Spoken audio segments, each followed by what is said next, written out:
저작권 위반 안내입니다. 저작권법에 따라 학교 수업을 위한 저작물, 사진, 글, 그림, 영상 등은 본 홈페이지에서만 이용 가능하며 이외의 공간에서 저작물을 공유 또는 게시하는 행위는 저작권법 위반에 해당될 수 있습니다. 꼭 지켜주세요.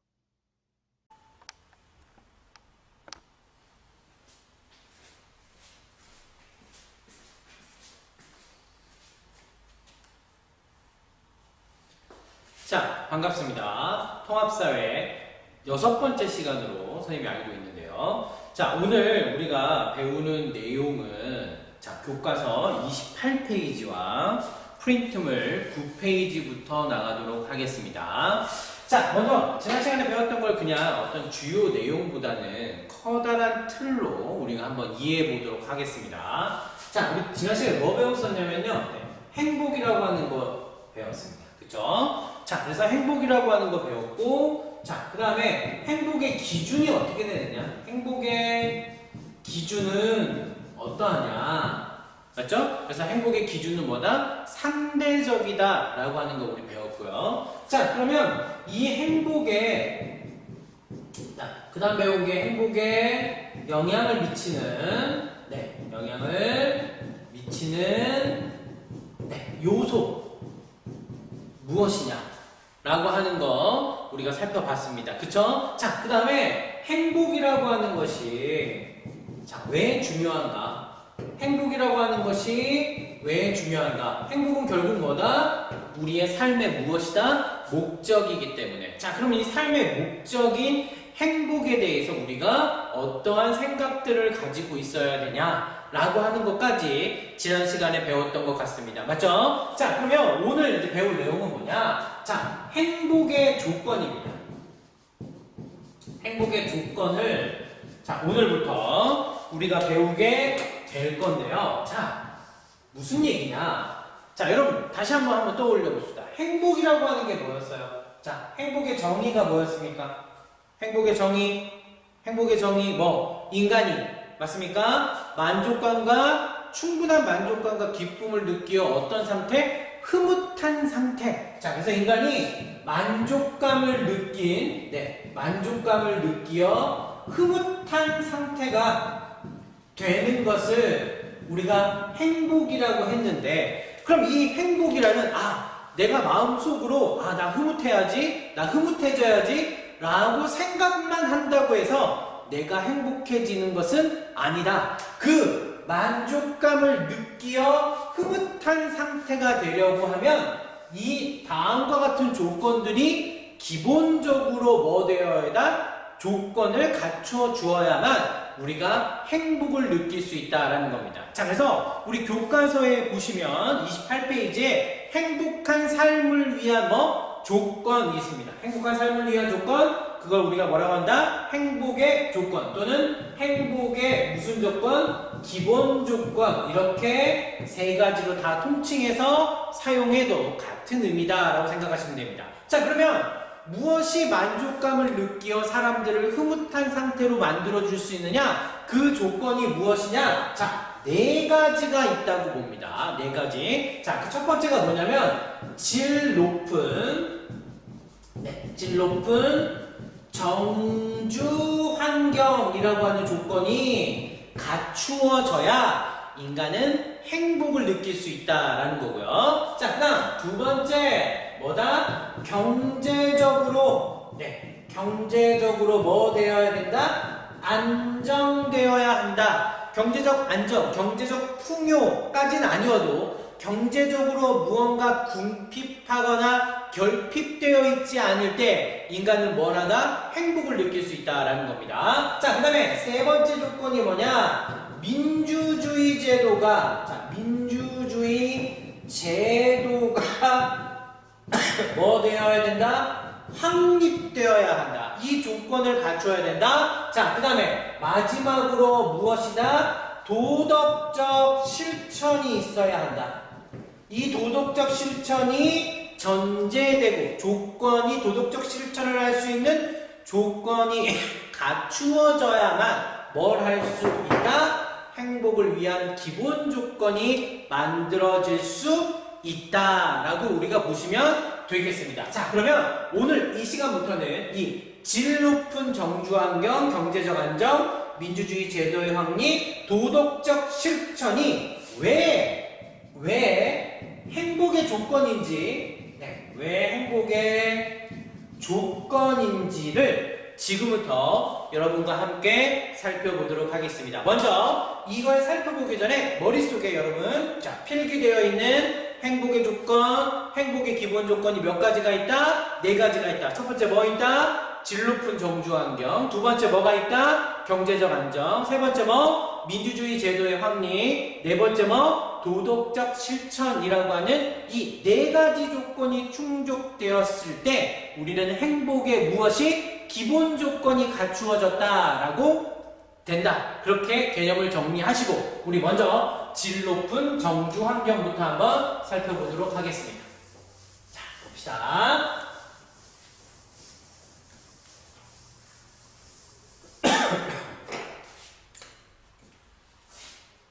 자, 행복의 조건입니다. 행복의 기본 조건을 지금 이 시간에 선생님과 살펴보고 있고요. 그 중에서도 우리가 가장 중요한 첫 번째 조건이 뭐다? 질 높은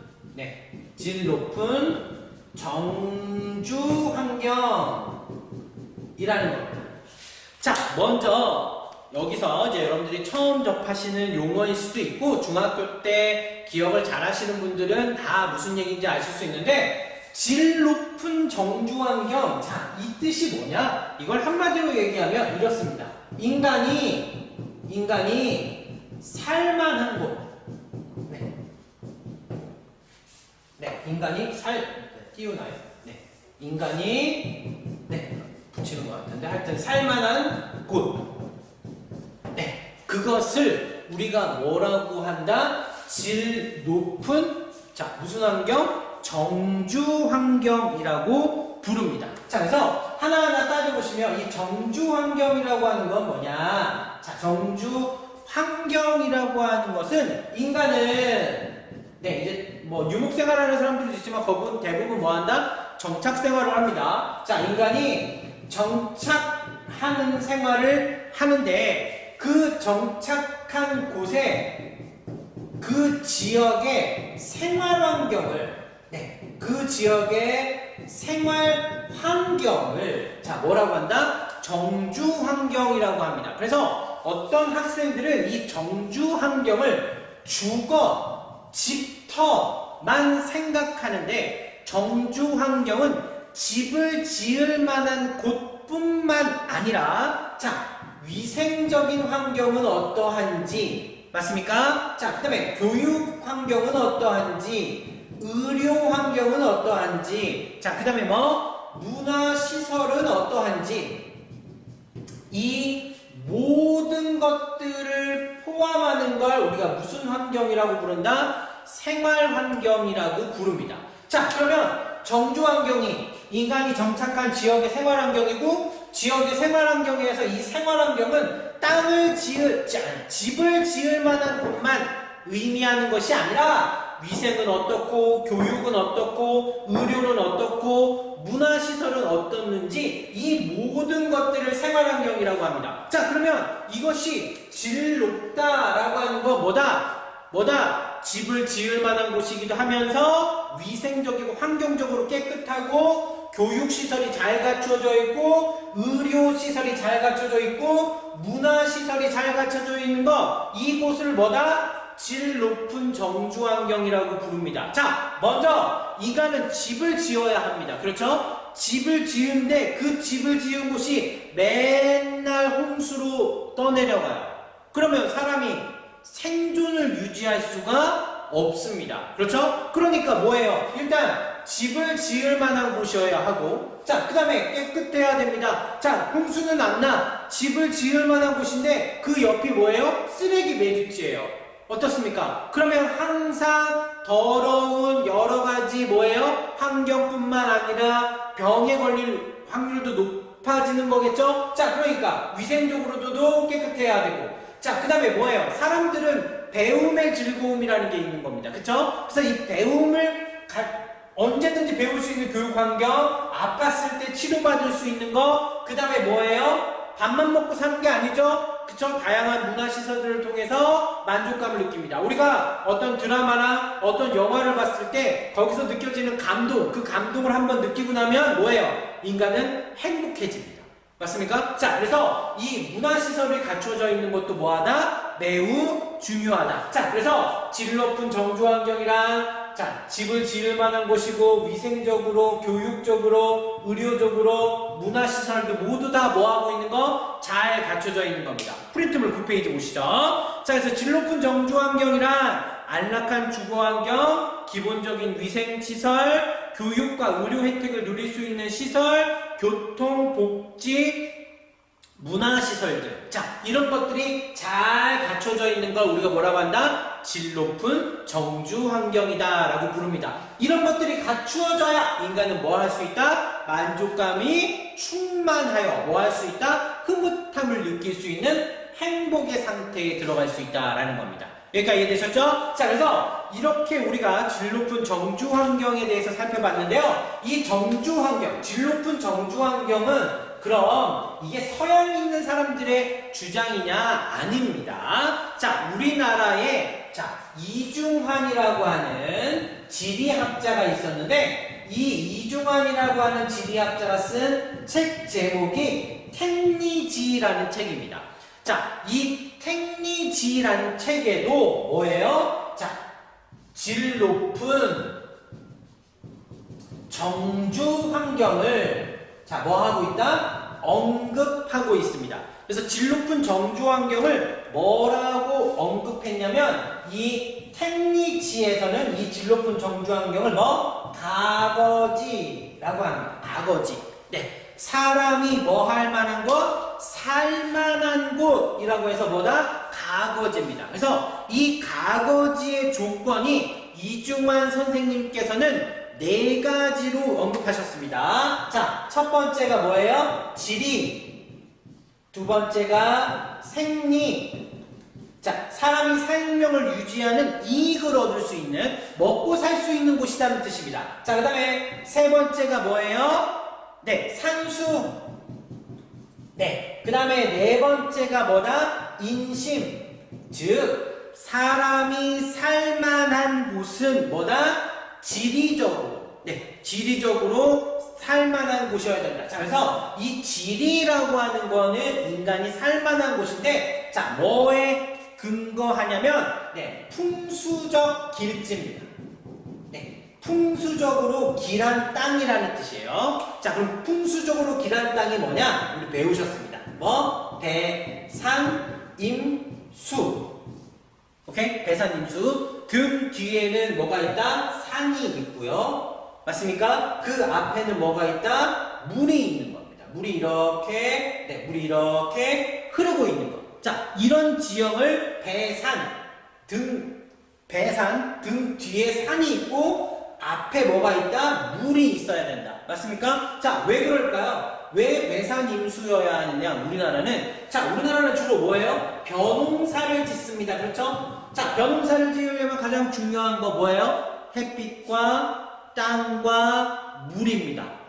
맞죠? 자, 그러면 뭐예요? 물 있어야 되죠? 네, 그 다음에 남쪽을 향해서 여기 논이 이렇게 있으면 일조량이 많아지죠? 네, 맞습니까? 토지가 비옥해야 되죠? 뭐 이런 조건. 그 다음에 뭐다? 우리는 주로 겨울에 북서풍이 불기 때문에 이 찬바람을 막아줌으로써 뭐 해야 된다? 작물 재배에 도움을 줘야 된다는 겁니다. 자, 그래서 이걸 우리가 배산임수인데요. 이 배산임수가요, 어떤 학생들은 선생님 이거 묘자리 아닙니까? 이렇게 되는데요.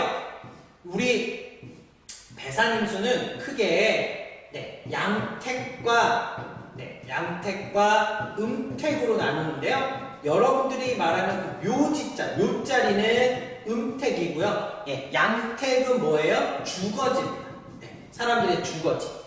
아시겠죠? 자, 그래서 우리가 이중환 선생님은 택리지에서 인간이 살만한 곳의 첫 번째 조건으로 자, 풍수적 길지가 거기가 사람이 살만하다라고 보신 거고요. 자, 그 다음에 생리라고 하는 것보다 자, 경제활동의 여건이 자, 경제활동의 여건이 자, 뭐 한 곳 유리한 곳. 자, 그러니까 뭘까요? 여러분, 교통의 요지 같은 거. 네. 교통의 요지 같은 곳이 자, 어느 것이다? 경제 활동의 요지다. 즉, 예를 들어서 지방에서 한양으로 넘어가는데 반드시 뭐예요? 어느 길을 통과해야 돼요. 그럼 그쪽으로 모든 사람과 물품들이 모이게 되죠? 그러니까 그 교통의 요지, 중심지가 뭐가 된다? 생리가 된다라는 겁니다. 그래서 이천이라든가 맞습니까? 네, 여주라든가 이런 곳이 한양으로 남쪽에서 한양으로 가기 위해서 갈 때 여주, 이천, 안성 이런 데를 뭐예요? 반드시 거쳐야만 했습니다. 그러니까 이런 곳이 예전에는 뭐예요? 큰 시장이 형성됐던 곳이다. 이렇게 우리가 알고 계십니다. 천안삼거리 여기가 대표적으로 아마 전라남북도와 경상남북도에서 올라왔을 때, 네, 천안 삼거리를 무조건 지나야 됩니다. 그래서 이 천안 삼거리에 예전에 엄청나게 큰 시장들이 있었습니다. 자, 이런 큰 시장이 형성되는 곳, 뭐다? 인간을 경제적으로 이롭게 한다라고 해서 생리라고 불렀습니다. 됐죠? 자, 그 다음에 산수, 뭐예요? 산수라고 하는 건 자연경관이 뭐 해야 된다? 네, 자연경관이 아름다운 곳 맞습니까? 네, 벚꽃이 쫙 펴있고 단풍이 치고 맞습니까? 너무나도 산수가 풍경이 아름다운 곳은 사람이 살만한 곳이다 라고 해서 그걸 산수라고 했고, 인심은 뭐예요? 네, 마을의 자 인심이라고 하는 건 자 뭐다? 지역의 인심, 즉 뭐다? 사람들이 뭐예요? 좋은 사람들이 많아야 된다.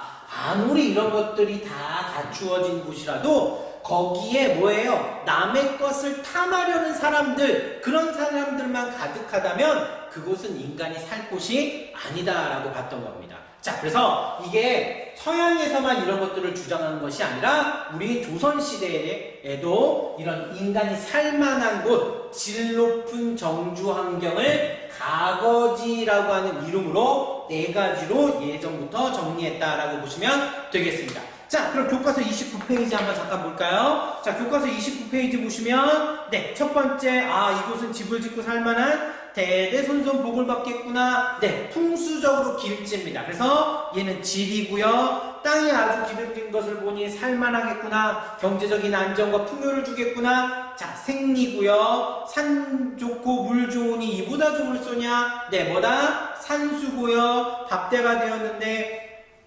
같이 밥이나 한번 드시다는 그 마을 지역 사람들의 마음이 자 뭐다? 풍족하고 넉넉한 이곳이 사람이 뭐하다? 살만한 곳이다. 그래서 뭐다? 인심이다 라고 보시면 되겠습니다. 됐죠? 자, 그래서 우리가 택리지와 관련된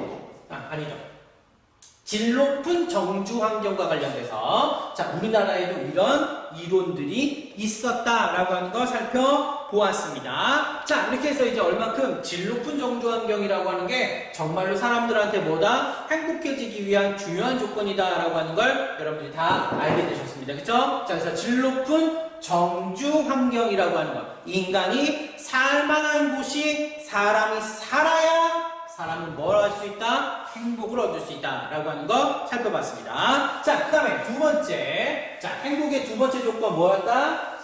네, 두 번째 조건 뭐였죠? 경제적 안정입니다. 자, 한번 볼게요. 네, 경제적 안정, 그쵸?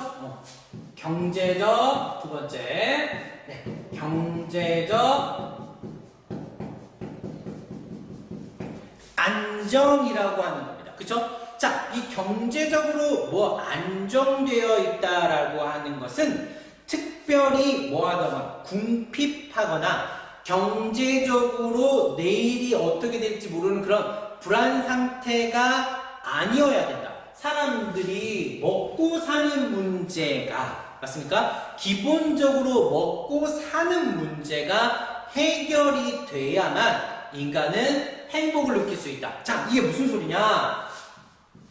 만약에 사람들이 경제적으로 궁핍하거나 맞습니까? 네, 경제적으로 불안정하거나 즉 오늘은 이렇게 해서 먹고 사는데 내일은 일거리가 없어. 나는 내일 어떻게 해야 되지? 자, 그 다음에 집안에 있는 여러 사람들이 며칠을 굶고 있어요. 맞습니까? 자, 이렇게 되면 이 경제적인 궁핍과 또는 경제적인 불안전 상태가 되면요. 인간은 뭐예요? 할 수 없는 것들이 많아집니다. 네. 할 수 없는 것이 많아져요. 집이 어려워. 그런데 무슨 공부야? 나가서 돈을 벌어야죠. 집에 경제적으로 너무 어려워요. 그럼 여기서 무슨 그림을 그리고 있어? 나가서 몸을 때워서라도 뭐 해야 돼? 막노동을 해, 아니, 공사판에 가서라도 뭘 해야 돼? 돈을 벌어야 된다라는 겁니다.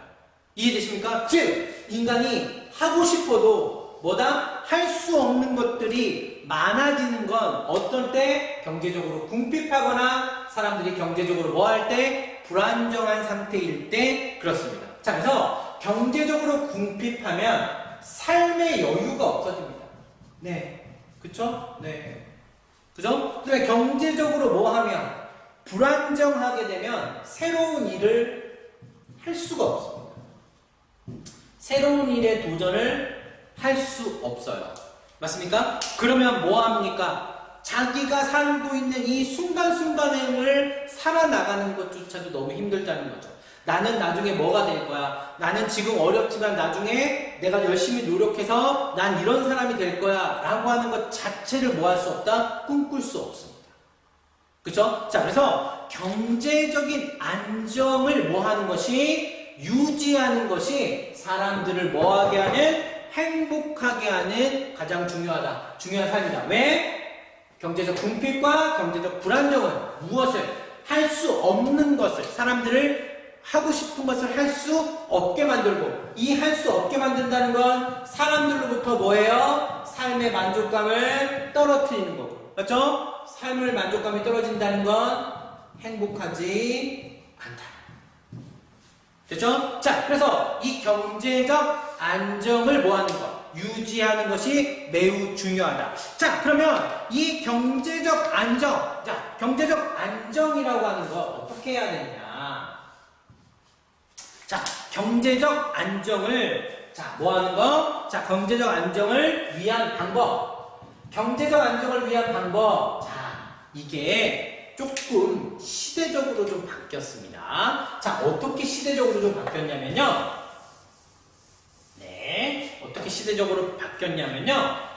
1942년을 기준으로, 그죠? 1942년을 기준으로 해서 이 이전과 이 이후에 경제적 안정을 취하는 방법이 좀 달라졌는데요. 자, 그게 뭐냐? 결론부터 말씀드리면 1942년 이전에는요, 경제적 안정을 취하는 방법을 가장 중요하게 여겼던 건 개인의 노력과 능력이었습니다. 자, 네가 경제적으로 뭐한 거? 경제적으로 안정되지 못하고 궁핍한 생활을 하는 건 네가 노력하지 못했고 네가 뭐하지 않았기 때문에 능력이 없기 때문에 그런 거야 라고 하는 게 지배적인 생각이었어요. 자, 그런데 이제 1942년을 기점으로 해서 그것이 뭐예요? 국가의 책임으로 바뀝니다. 경제적으로 내가 경제적으로 안정되지 못한 것은 누구의 책임이다? 국가의 책임이다. 도대체 선생님 1942년도에 무슨 일이 있었습니까? 자, 영국의 비버리지 또는 베버리지라고도 보통 부릅니다. 네, 베버리지가 많더라고요. 네, 베버리지라고 하는 학자가 있었습니다. 이 학자가 당시 영국의 수상이었던 윈스턴 처칠의 의뢰를 받아 영국 사람들을 행복하게 하기 위해서 우리는 무엇을 할 수 있느냐라고 하는 것에 대한 연구 용역을 맡깁니다. 그래서 이 사람이 1942년도에 베버리지 보고서라고 하는 걸 작성하는데 이 베버리지 보고서에 아주 유명한 말이 뭐냐? 네, 요람에서 들어보셨을 분들 있습니다. 요람에서 뭐까지? 무덤까지. 국가가 책임져야 한다 라고 하는 유명한 말을 하게 됩니다. 즉 이전까지 사람들의 경제적 불평은 개인이 능력이 없고 개인이 노력하지 않았기 때문이지만 1942년도에 이 보고서를 기점으로 해서 사람들은 인식이 바뀌기 시작합니다. 아, 저 사람이 가난하고 불안한 건 뭐다? 아, 그것은 국가가 그것을 잘 해주지 않았기 때문이다 라고 생각이 바뀌게 됩니다. 이해되셨죠? 자, 요 내용은 교과서에 프린트물에 나오지는 않는 내용인데 제가 이걸 왜 설명을 하느냐? 우리 프린트물 10페이지에 있는 경제적 안정을 위한 방법은 다 뭐다? 국가의 책임을 전제로 해서 써놓는 겁니다. 이해되셨죠? 자, 그래서 그럼 국가는 어떤 책임을 져야 되느냐? 첫 번째, 고용 안정을 뭐 해야 된다? 유지해야 된다. 즉, 사람들이 일을 잘 할 수 있게 만들어주고 사람들이 갑자기 일이 없어도 뭐야? 나중에 다시 일을 할 수 있게끔 하는 그런 뭐예요? 경제 제도를 만들어서 고용 안정을 할 수 있는 사람들이 편하게 마음 놓고 일할 수 있는 경제 제도를 만들어야 된다는 거예요. 자, 그래서 첫 번째가 뭐냐면 산재보험이에요. 산업재해보험이라고 합니다. 자, 그래서 이걸 국가가 만들어서 일하다 다친 사람들이 비용의 걱정 없이 치료를 받고 다시 일할 수 있도록 재활까지 해주는 이 제도를 산재보험이라고 하는데 이걸 국가가 운영해야 된다는 겁니다. 자, 그 다음에 또 뭐가 있냐면 실업급여라는 게 있습니다. 네, 실업보험이라고도 보통 우리가 이야기를 하는데요. 갑자기 뭐예요? 네, 갑자기 일자리를 잃게 됐을 때 그 사람의 소득을 일정 기간 동안 국가가 모아놓은 기금에서 보전해 주는 겁니다. 그래서 그 사람이 고용 실업자가 되더라도 소득을 유지함으로써 삶을 유지할 수 있게끔 만들어주는 제도입니다. 자, 그래서 고용 안정을 위한 경제 제도를 국가가 만들어야 된다라는 거고요. 자, 그 다음 두 번째, 뭐를 시행해야 된다? 최저임금제를 시행해야 된다. 네, 최저임금, 즉 어느 특정한 수준 밑으로 임금을 지급해서는 안 된다. 2020년 최저임금이 아마 8,500 얼마 정도 되는 것으로 알고 있습니다. 그렇죠? 그러니까 시간당 어떤 사람이 노동을 했을 때 8,530원 이하로 주면 안 된다라는 겁니다. 이런 최저임금제라고 하는 걸 국가가 법적 제도로 만들어서 운영해야 무엇이다? 사람들이 경제적 안정을 유지한다라고 하는 걸 여기 나와 있습니다. 그래서 이렇게 요거 나와 계시면 되고요. 자, 그 다음에 세 번째가 뭐냐? 복지제도를 국가가 제도적으로 확립해야 된다. 자, 그럼 복지제도라고 하는 게 뭐가 있느냐? 네, 사례만 알아두시면 됩니다. 자, 공공부조라고 하는 게 있고요. 사회보험이라고 하는 게 있고요. 네. 사회 서비스라고 하는 게 있습니다. 네, 제가 기침을 자꾸 하는 건 네, 뭐 이렇게 코로나 이런 거 아니고요. 네, 지금 목이 말라서 그렇습니다. 자, 볼게요. 공공부조라고 하는 건 뭐냐면 일정한 소득 이하인 사람, 일정한 소득이 안 되는 사람들에게 네, 교육급여, 네, 의료급여, 네, 그 다음에 생활급여. 보통 쉽게 얘기하면 돈을 줍니다. 국가가 일정한 소득이 1년 연소득으로 따집니다. 연소득을 봤을 때 일정한 소득이 안 되면 뭘 한다? 일정한 소득이 안 되면 뭘 한다? 직접 국가가 돈을 줍니다. 그래서 이 사람들이 이렇게 생활하라고 돈을 주는 거예요. 그걸 공공부조라고 부릅니다. 자, 그 다음에 사회보험은 우리 많이 들어보셨을 텐데 국민연금요. 이 국민연금은 뭐냐면 내가 일할 때 국가에다가 조금씩 돈을 맡겨놔요. 그리고 내가 뭐예요? 65세가 넘어가면 내가 그때는 경제적으로 취업이나 이런 것들이 어려우니까 그거에 대한 달별로 생활비를 주는 겁니다.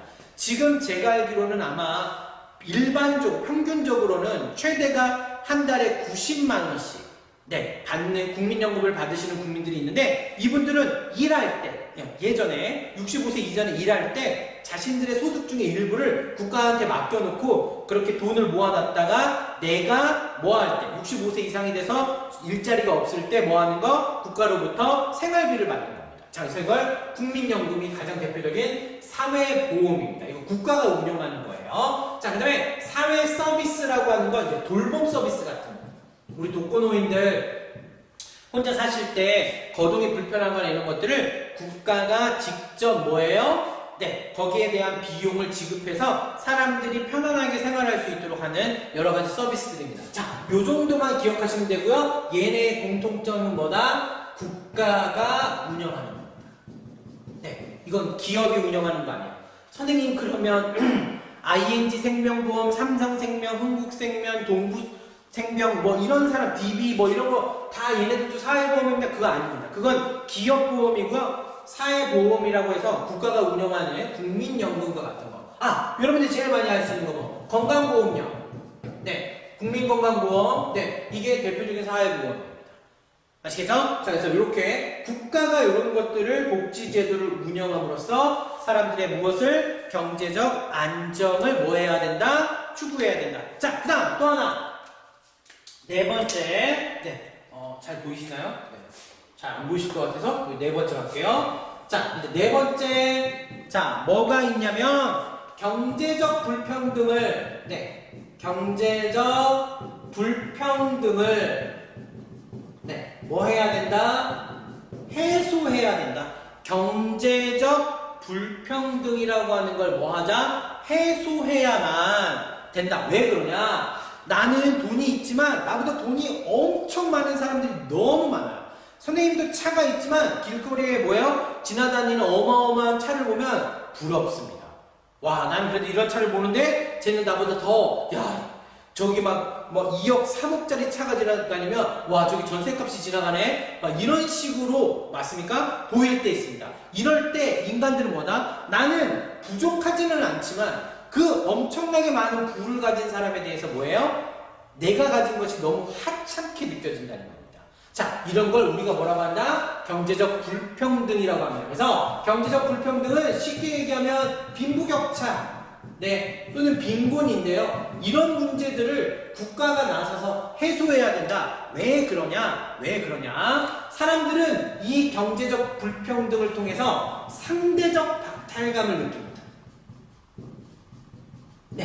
상대적 박탈감을 느끼고요. 이 상대적 박탈감이 사회적으로 만연하게 되면 자, 뭐예요? 여러분, 계층 간의 갈등이 발생하고 이 계층 간의 갈등은 사회적 혼란으로 이어지게 됩니다. 이 사회적으로 혼란해지면 경제 상황이 더더욱 안 좋아지게 되는 거죠. 그럼 사람들은 더 경제적 안정을 추구할 수 없게 된다라는 겁니다. 여기까지 이해되셨나요? 자, 이렇게 해서 이제 우리가 행복을 위한 조건에서 경제적 안정이라고 하는 것이 얼만큼 중요하냐라고 하는 거 알아보고요. 이 불평등을 해소하기 위한 여러 가지 국가가 운영하는 제도 대표적인 게 뭐가 있어요, 여러분? 종부세요.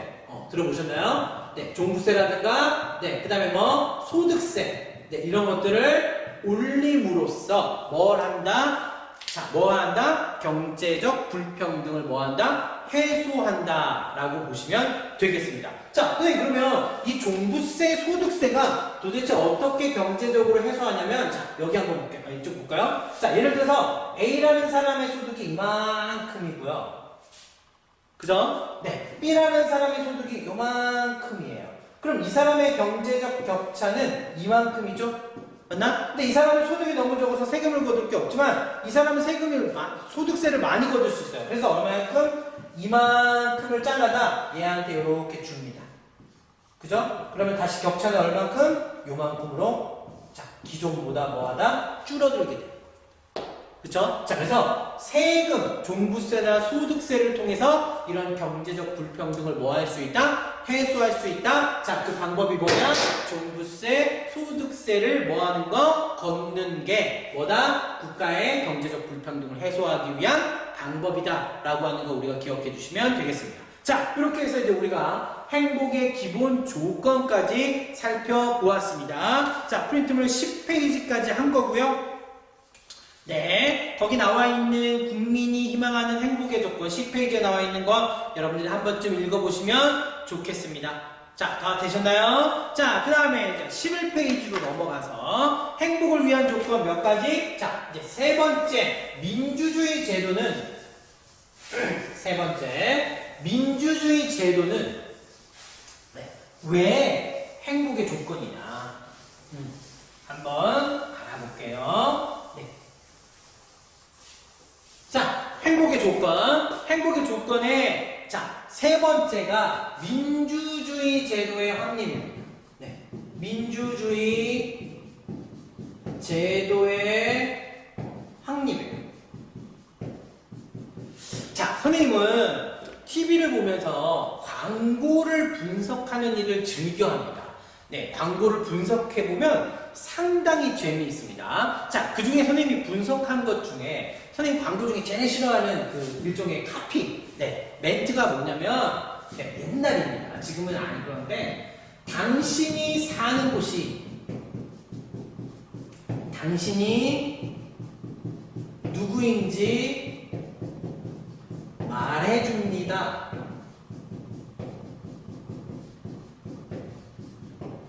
자, 이런 아파트 광고 문구가 있었습니다. 우리나라 모 대기업에서 네, 했던 문구인데 저 이 문구를 엄청나게 싫어합니다. 그렇죠? 이 광고의 목적은 당신이 네, 우리 대기업 이 아파트에 살면 당신은 엄청 뭐한 사람? 품격 있는 사람이야 이런 뜻이었어요. 그러니 우리 아파트에 청약을 하세요. 우리 아파트를 사세요 라고 하는 기업 광고입니다. 자, 그런데 여러분 이 맹점이 뭘까요? 이 카피의 맹점이에요. 자, 이 카피의 논리대로 제가 한번 해보겠습니다. 자, 이 아파트에 사면 품격이 있는 거죠. 자, 그러면 초가집에 살면 개쓰레기입니까? 오케이? 자, 당신이 사는 곳, 당신이 이런 아파트에 살면 당신은 뭐한 사람이다? 품격이 있는 사람이다. 그럼 그런 아파트에 살지 않는 사람들은 뭐예요? 품격이 뭐예요? 없는 사람이냐? 맞습니까? 자, 만약에 근데 이 이야기를 선생님이 왜 하느냐? 여러분, 잘 보세요. 자, 만약에 이 광고를 하는 시대가 신분제 사회였다.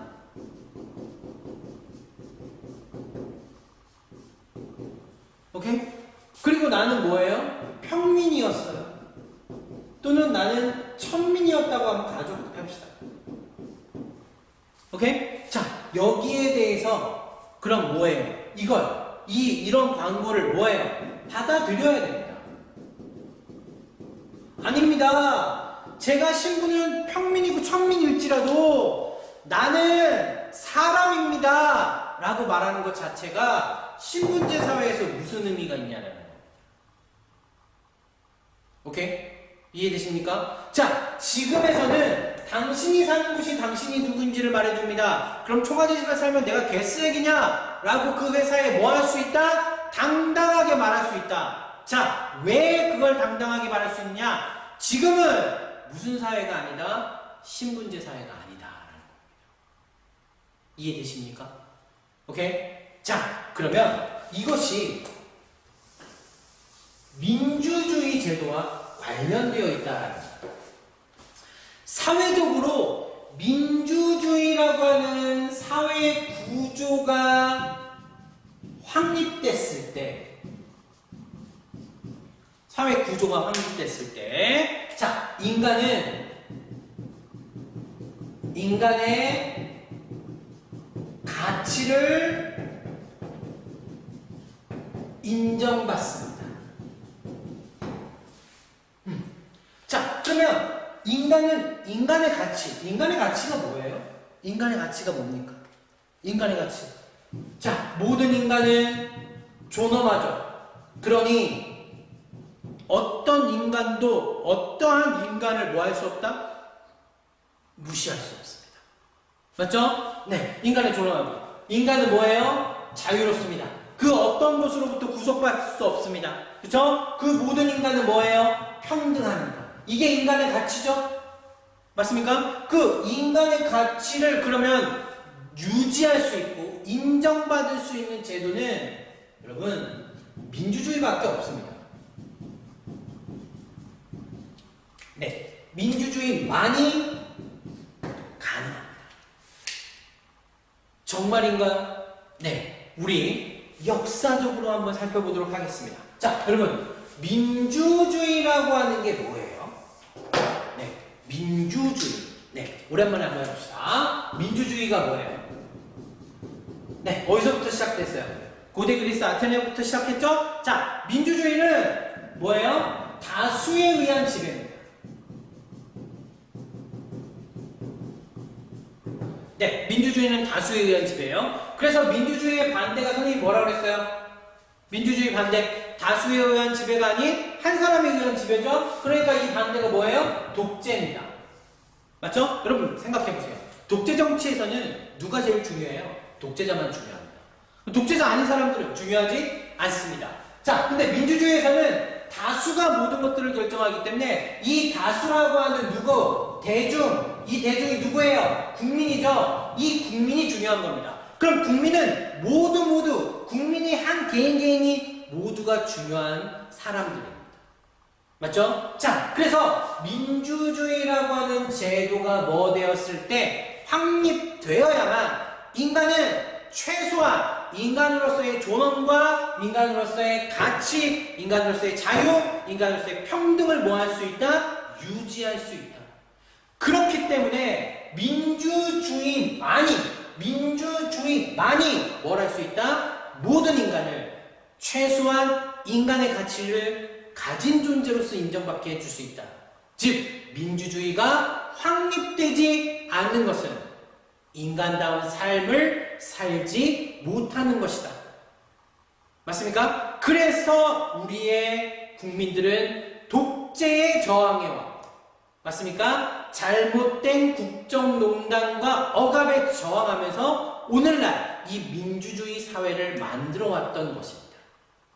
그만큼 민주주의 제도는 단순하게 나와 상관없는 정치가 아니라 이 민주주의 제도가 뭐 될 때 유지될 때만이 인간은 행복을 누릴 수 있는 기본적인 조건이 만들어진다라고 하는 것.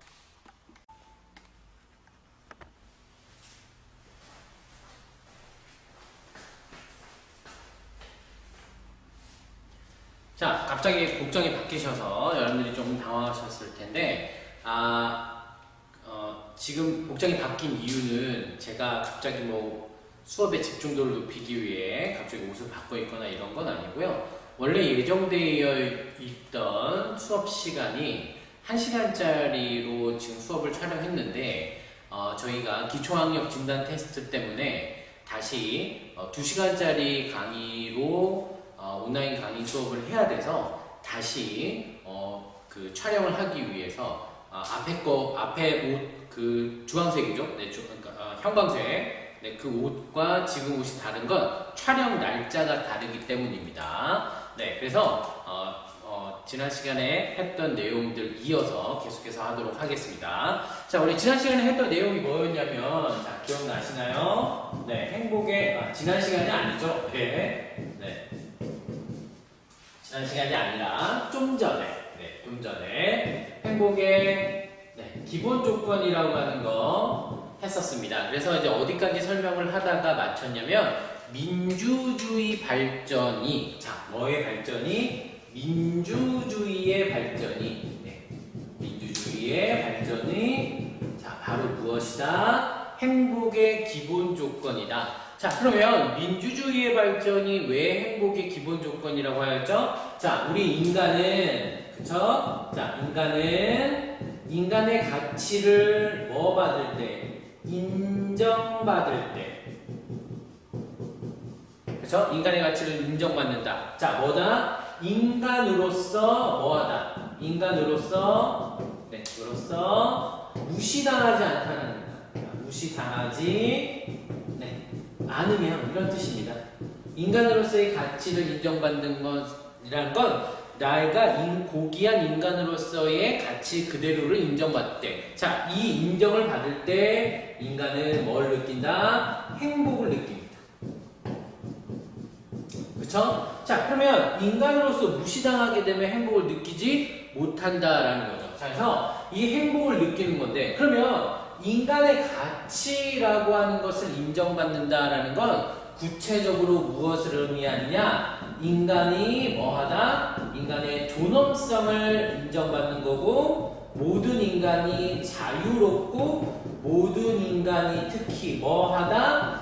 평등하다. 그 사람의 옷이나 그 사람의 자동차나 그 사람의 헤어스타일이나 그 사람이 차고 있는 시계나 그 사람이 차고 있는 목걸이나 귀걸이로서 그 사람이 인정받는 것이 아니라 인간이기 때문에 인정받고, 그렇기 때문에 모두 똑같은 인간은 모두 뭐하다? 평등하다라는 겁니다. 여기까지 이해되셨죠? 자, 그래서 인간의 가치를 인정받는다는 건 인간의 존엄성, 자유, 평등이라고 하는 이 가치를 인정받고, 이것을 인정받을 때 인간은 뭐다? 인간으로서의 행복감을 느끼게 된다라는 겁니다.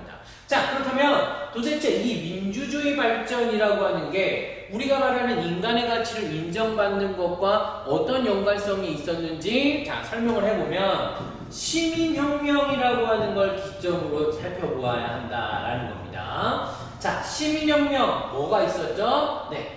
1688년에 있었던, 자, 영국에서 있었던 명예혁명이 최초의 시민혁명이다.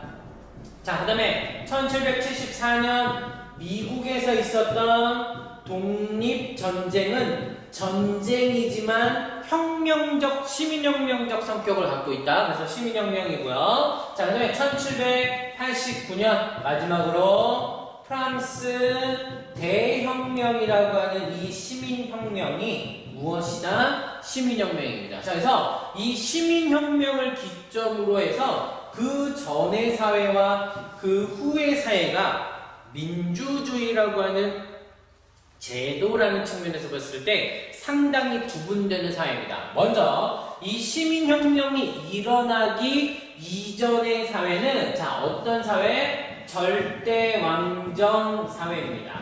절대왕정 시대였고요. 자, 시민혁명이 일어난 이유를 우리가 뭐라고 부르냐면 근대 시민사회라고 부릅니다. 자, 절대왕정이라고 하는 시대는, 자, 말 그대로 뭐예요? 왕이 지배하는 왕정입니다. 왕의 정치입니다. 자, 그러다 보니까 모든 것이 무엇으로? 왕에게 집중되어 있었다. 그래서 왕정이기 때문에, 자, 절대가 아니고 왕정이기 때문에 권력이, 자, 왕에게 집중되어 있었으며 모든 국가의 정치, 국가의 통치는 왕에 의해서 이루어졌다. 그래서 이걸 우리가 뭐라고 부른다? 인치주의. 사람에 의해서, 사람의 자의적 판단에 의해서 다스려진다. 그래서 무슨 주의? 인치주의였고, 자, 이 시대는 무슨 사회? 신분제 사회였습니다. 그래서 이 절대왕정, 시민혁명 이전에서는, 자, 모든 인간이, 그쵸? 네, 모든 인간은 존엄하지 않았어요. 모든 인간은 존엄하지 않았고, 모든 인간은 자유롭지 않았고, 모든 인간은 뭐 했다? 평등하지 않았다라는 겁니다. 오케이? 그래서 존엄하고 자유롭고 평등한 건 누구만? 왕과 귀족, 그리고 신부라고 하는 특정 계급만 뭐 했다? 존엄하고 자유롭고 평등했으며 나머지는 그러하지 못했다. 그러면 이 절대왕정의 시대에 살아가는 사람들은 인간의 가치를 인정받지 뭐하다? 못했고 행복감을 누구나 누릴 수 없었다라는 겁니다. 자, 하지만 시민혁명이 일어나고 나서 그 이후의 사회는 어떤 사회냐면요. 첫 번째, 자, 뭐다? 민주주의가 부활해서 확립됩니다. 사실 민주주의라고 하는 정치제도는 고대 그리스 아테네에서부터 시작됐었는데 그것이 뭐예요? 로마 시대에 들어오게 되면서 인류 역사에서 사라지게 되고 다시 부활한 게 바로 뭐다? 민주주의입니다. 자, 이 민주주의는 어떤 이념을 바탕으로 하냐면 이런 이념을 바탕으로 합니다. 모든 인간은 존엄하고요. 네. 모든 인간은 자유롭고요. 모든 인간은 뭐하다? 평등하다라고 하는 이념을 바탕으로 합니다. 그래서 민주주의가 부활되면서 무엇이 신분제가 뭐하게 되었다? 철폐되었습니다. 그 다음에 자 왕정이 아니라 민주주의가 되면서 어떤 것들의 정치 형태가 등장하냐면 법치주의라고 하는 정치 형태가 등장합니다. 즉 절대왕정 시대는 왕이 모든 것들을 지배하고 있었던 시대이기 때문에 왕의 말이 곧 법입니다. 그래서 유명한 말, 루이 14세가 했던 유명한 말이죠. 뭐 짐이 곧 법이요 국가이다 라고 하는 말이 이 인치주의를 설명하는 가장 대표적인 설명입니다. 그런데 이 근대 시민혁명 이후의 근대 시민사회에서는 신분제가 없어지고 모든 인간이 존엄하고 자유롭고 평등하다 보니까 자, 그 사람들 어떤 사람들이 국가를 지배하고 통치하더라도 뭐다? 그 사람들의 자의적인 판단에 의해서 뭐하면 안 된다? 국가가 지배되면 안 된다. 그럼 자의적으로 하지 못하게 하려면 뭐다? 그들이 할 수 있는 일을 어디다? 법에다가 뭐하면 돼요? 써놓으면 됩니다. 그걸 우리가 뭐라고 부른다? 법치주의라고 부릅니다. 그러니까 법치주의가 뭐 되자? 확립되자 다시 뭐가 된다? 자의적인 통치는 자의적인 권력 행사는 불가능하게 되고 뭐다? 이 모든 인간의 존엄과 자유와 평등이 뭐 되게 된다? 이 법치주의로 인해서 다시 뭐가 된다? 보장되게 된다라는 겁니다. 자, 그래서 이런 민주주의라고 하는 제도가 확립됨으로써 자, 민주주의라고 하는 제도가 정리해봅시다. 민주주의라는 제도가 확립됨으로써 자, 모든 인간은 그죠? 자, 모든 인간은 존엄하고 자유롭고 평등해졌으며 뭐다? 인간의 가치를 있는 그대로 자, 뭐 되었다?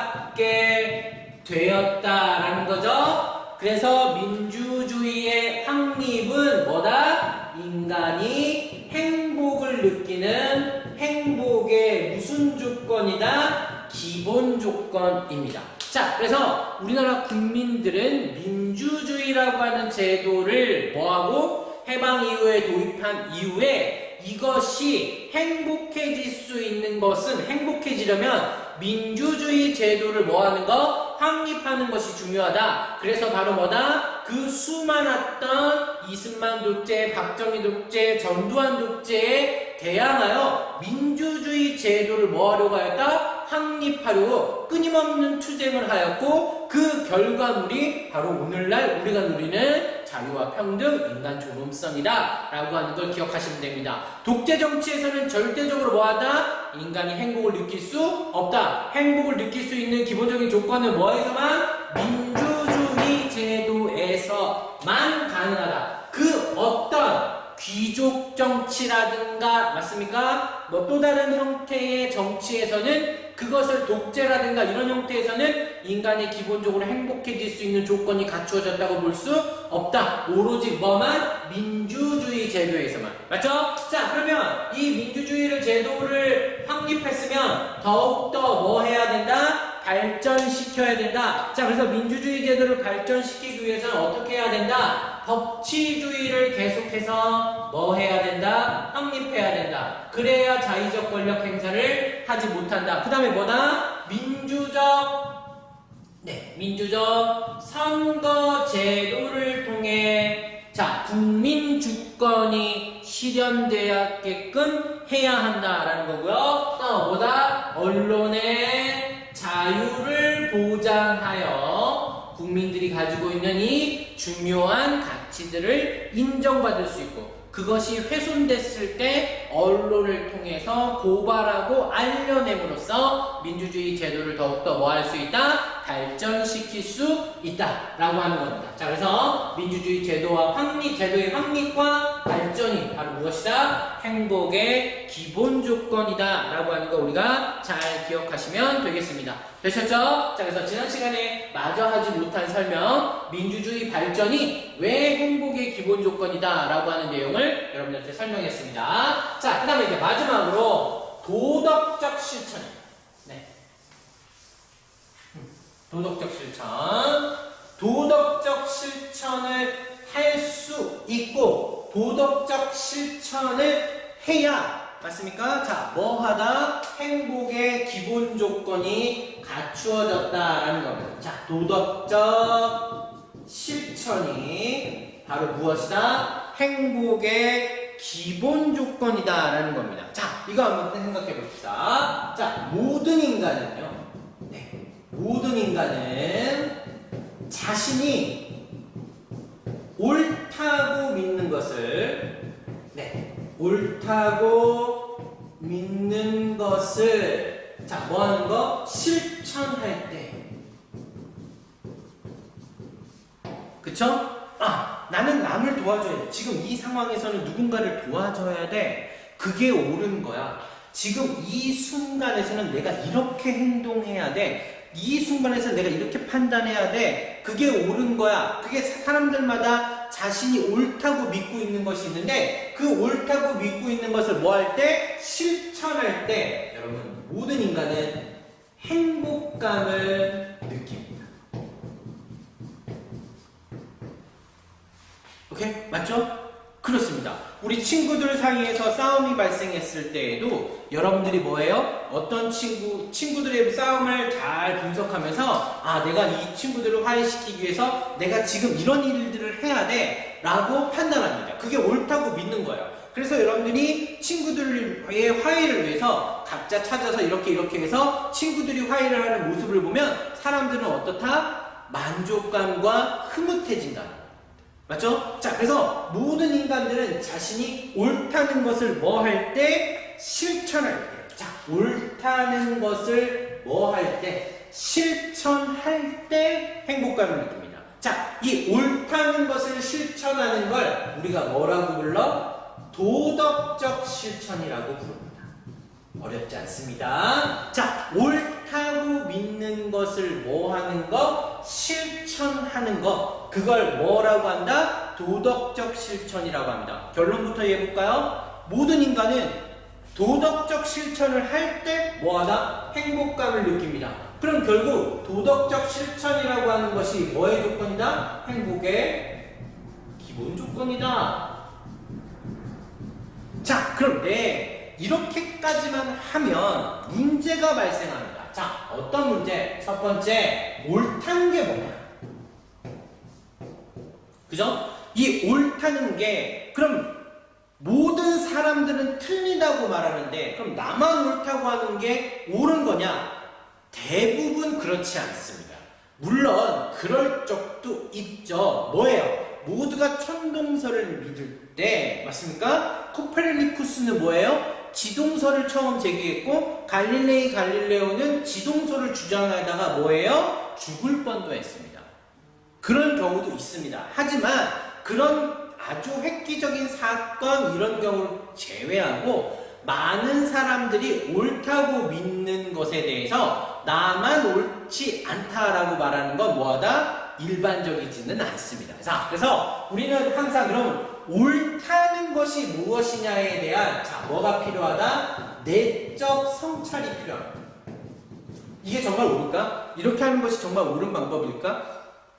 이렇게 하는 것은 어떤 한쪽에만 이익을 주고 다른 한쪽에는 피해를 주지 않을까? 라고 하는 이 옳다는 것에 대한 뭐가 필요하다? 내적 성찰이 필요합니다. 그래서 옳다는 것이 무엇이냐에 대한 내적 성찰은 자, 뭐다? 어떻게 해야 된다? 선과 악이 무엇이고 아름답고 추한 것이 무엇이냐에 대한 자, 뭐다? 지속적 학습이 있어야 됩니다. 그래야 선과 악, 아름답고 추한 것에 대한 무엇? 지속적인 학습을 통해서 옳다는 것에 대해서 내적 성찰을 해야 올바른 도덕적 실천을 할 수 있다는 겁니다. 자, 그래서 여러분들이 사실 학교에서 왜 공부를 해야 되느냐라고 누군가 물어본다면 여러분들은 뭐예요? 도덕적 실천을 하기 위해 옳은 것이 무엇인가에 대한 끊임없는 학습을 통한 내적 성찰을 위하여 나는 지금 뭐하고 있다? 공부하고 있다라고 말을 하셔도 되는 겁니다. 자, 그래서 도덕적 실천에서 먼저 일단 전제가 되어야 되는 건 옳다는 것에 대한 내적 성찰이 있어야 된다라는 거고요. 자, 그 다음 두 번째 뭐가 실천 의지를 가지고 있어야 됩니다. 자, 옳다고 믿고 그게 옳은 거야. 그러면 거기서 끝나는 게 아니라 그걸 내가 실천하겠다라고 하는 강한 의지를 갖고 있어야 됩니다. 이 실천 의지는 누구나 태어날 때부터 가지는 게 아니라 어떻게 된다? 후천적으로 형성됩니다. 그렇게 하려고 계속해서 노력하고 시도해 보아야 한다라는 겁니다. 실패할 거야. 안 되면 어떡하지? 내가 이거 옳다고 믿는 건데 내가 그것을 만약에 했을 때 제가 이렇게 상처받을 수 있으니까 나는 안 하는 게 좋을 것 같아. 이런 게 아니라 옳다고 믿는 것에 대한 내적 성찰이 어느 정도 되었으면 그것을 뭐 해야 된다? 실천해야 됩니다. 누군가 학교에서 학교 폭력에 의하여 괴롭힘을 당하고 있습니다. 사람의 가치를 괴롭힘을 당한다는 건 그 사람의 가치가 인정받지 못하고 있는 거죠. 그럼 그 괴롭힘을 당하고 있는 그 친구를 뭐 해야 돼요? 도와주려는 행위를 해야 됩니다. 이 도와주려는 행위는 태어날 때부터 인간이 가지고 있는 본성이 아니라 그것을 못하게 만드는 너네들 쟤 괴롭히지 마라고 하는 말과 행동을 할 수 있는 그런 용기, 노력들이 끊임없이 반복되어야만 그런 행동을 할 수 있는 거죠. 그래서 후천적 형성되는 이 실천 의지를 가지고 있어야 된다. 자, 그래서 도덕적 실천은 옳다는 것에 대한 내적 성찰, 그 다음에 실천 의지를 바탕으로 해서 자신이 옳다고 믿는 것을 실천할 수 있고, 도덕적 실천을 통해 무엇을 느낄 수 있다? 행복감을 느낄 수 있다라는 겁니다. 다 되셨죠? 자, 그래서 우리가 지금까지 행복의 기본 조건에 대해서 4가지 배웠습니다. 자, 떠올려봅시다. 첫 번째 뭐였죠?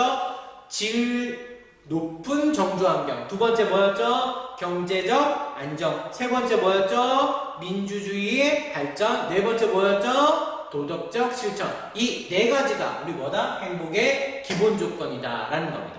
자, 나머지 프린트물에 나와 있는 내용들은 여러분들이 선생님이 정리를 깔끔히 해놨으니까 한번 보시면 될 것 같고요. 12페이지 한번 잠깐 봅시다. 네.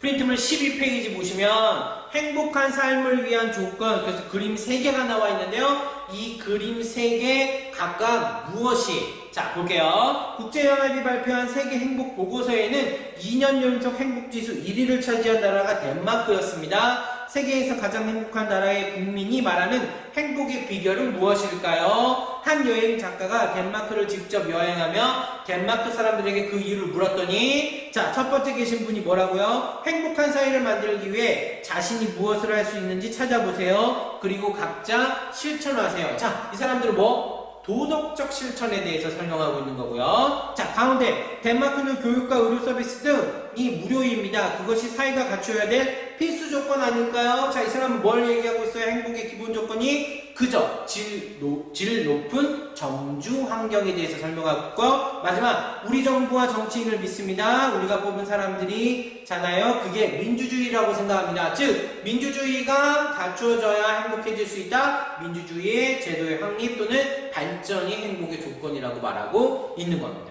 이해되셨죠? 자, 이렇게 해서 우리 행복의 기본 조건까지 다 살펴보았고요. 자, 이제 드디어 1단원을 모두 끝냈습니다. 자, 교과서에 나와 있는 나머지 내용들을 여러분들이 한번 직접 살펴보시고요. 다음 시간부터는 자, 우리 조아라 선생님께서 2단원 자연환경과 인간을 영상으로 여러분들을 만나보게 될 겁니다. 자, 1단원 저와 함께 들으시느라고 모두 고생하셨습니다. 수고하셨습니다.